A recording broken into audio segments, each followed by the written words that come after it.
ముస్తాబు అయ్యారు అమ్మాయి గారు, ఏం చెయ్యమంటారో చెబుతారా మీరు?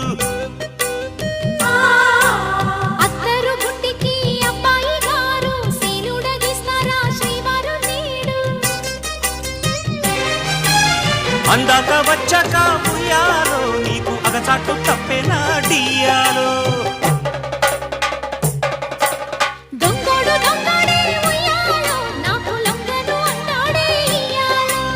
సర్దుకుపోతే ముద్దు ముద్దు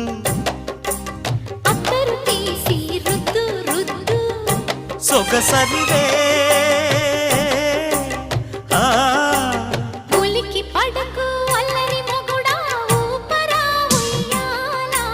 సరసమాడే సమయమిపుడా, ఆపవే నీ గోల.